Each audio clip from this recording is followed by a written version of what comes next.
మీకు స్టోరీస్ చాలా ఇష్టం కదా. ఇప్పుడు ఒక స్టోరీ చెప్తా. డాడీ ఏం చేసిండు, ఒక అబ్బాయిని పిలిచిండు. నాన్న, అక్కడ ద్రాక్ష తోట ఉంది, అక్కడ ఒక పని ఉంది, నువ్వు పోయి రాపో అంటే అయిపోయి ఆన్సర్ ఏం చెప్పాడు, నేను పోను డాడీ. పోడట, అయ్యా దొరగారు పోరట. డాడీ చెప్పిన పని చెయ్యాడు, కానీ మనసు మార్చుకొని మళ్ళీ పోయిండు. సూపర్. కానీ డాడీ చెప్పిన పని చెప్తే పోనానన్నాడు, కానీ మనస్సు మార్చుకొని పోయిండు. మరి రెండో కొడుకుని, నాన్న నువ్వు పోమ్మా ద్రాక్ష తోట అంటే, నేను పోతా డాడీ అన్నాడు, కానీ పోలేదు.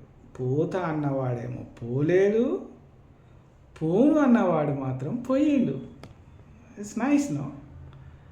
మనసు మార్చుకున్నాడు అతను. మనం కూడా మనసు మార్చుకోవాలి. ఇంకా చాలు, ఇంకా చాలు. ఎన్నో బ్యాడ్ చేసినాం కదా, అమ్మో సూపర్ బ్యాడ్. కానీ మనసు మార్చుకున్నాం, ఇంకా ఇంకా చాలు. ఇంకా మనం మనసు మార్చుకున్నాం, ఇంకా మనసు మార్పు కలిగి ఉండాలి ఇక మనం. ఎందుకంటే మనల్ని దేవుడు చూస్తున్నాడు కదా. అయితే ఈ స్టోరీ మీకు ఇక్కడ పెట్టేస్తే అది చదువుకోండి. పోను అన్న అబ్బాయి ఏమో పోయిండు, పోతా అన్న అబ్బాయి ఏమో పోలేదు. సింపుల్. నెక్స్ట్ ఇంకొకటి ఇక్కడ ఏముంది, ఇంకొక స్టోరీ ఉంది. ఏమనుంది, మారు మనస్సు లేని 99 మంది కంటే, వాళ్ళకు మారడం ఇష్టం లేదురా భయ్, వాళ్ళకు మార్పు చెందాలి, నేను కొంచెం మారిపోవాలి, నేను బాగుండాలి అనే వాళ్ళకి 99 మందికి వాళ్ళకి ఇష్టం లేదు. కానీ ఒక్కడు అనుకున్నాడంట, నేను మారుతాను భయ్, నేను మారిపోతా అని అనుకున్నాను.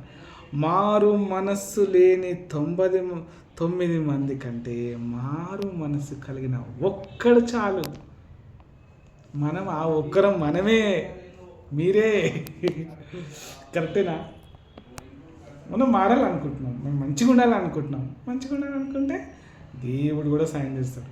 మీరు మంచి విషయంలో ఆసక్తి గల వారైతే మీకు ఎవరు అపోజిషన్ చేసేవాళ్ళు ఎవరు. నువ్వు మంచిగా ఉండాలనుకున్నావు, మంచిగా ఉంటే దేవుడు కూడా సాయం చేస్తాడు నీకు. మంచిగా ఉండాలనుకుంటే, చెడుగా ఉన్నావు అనుకో, ఏమరా పొరగా చెడు పని చేస్తున్నావు అంటాడు. నేను మంచిగా ఉండడానికి మనం ఉన్నాం కాబట్టి, మనం మారు మనస్సు కలిగి ఉండడానికి దేవుడిని అడగాల. మారు మనస్సు ఈ తండ్రి నాకు, ఆయన ఇచ్చుడేదో మనమే మార్చుకోవాలా. మనం కొన్ని బ్యాడ్ ఉంటాయి, అవన్నీ తీసేసేయాల. సింపుల్. ఒక చిన్న పాట పాడతాను. మనసు మలినమైనదోయి, మారు మనసు పొందవోయి. మనసు మారి నూతనమైతే, మనసు మారి నూతనమైతే, మరో రూపమున్నదోయి, మరో రూపమున్నదోయి. మనసు మలినమైనదోయి.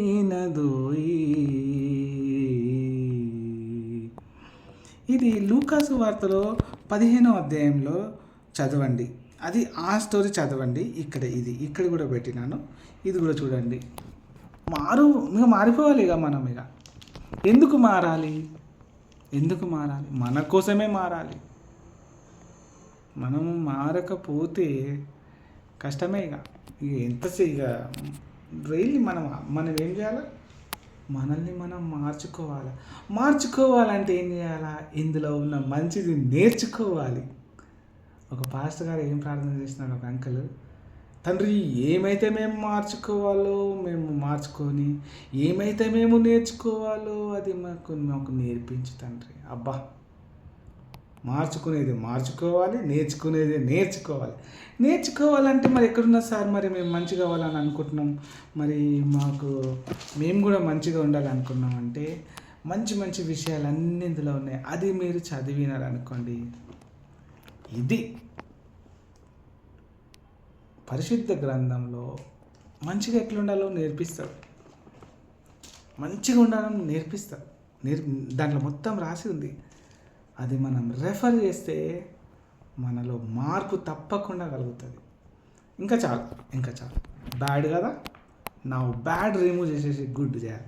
యెహోవా యందు భయభక్తులు కలిగి ఉండుట, చెడుతనమును విసర్జించుటయే. కరెక్టేనా? చెడుతనం నుంచి మనం తొలగిపోయి ఒక గుడ్ నేమ్ తెచ్చుకోవాలి. మంచి వాళ్ళకి ఏడనైనా దేవుడు సాయం చేస్తూ ఉంటాడు. ఎవడైనా ఇష్టపడతాడు మనం మంచిగా ఉండాలనుకుంటే. కరెక్టేనా? సో ఇవాళ మనం కొత్త విషయం నేర్చుకున్నాం. Bye bye. మనసు మలినమైనదోయి, మారు మనసు పొందవోయి. మనసు మారి నూతనమైతే మరో రూపమున్నదోయి, మరో రూపమున్నదోయి.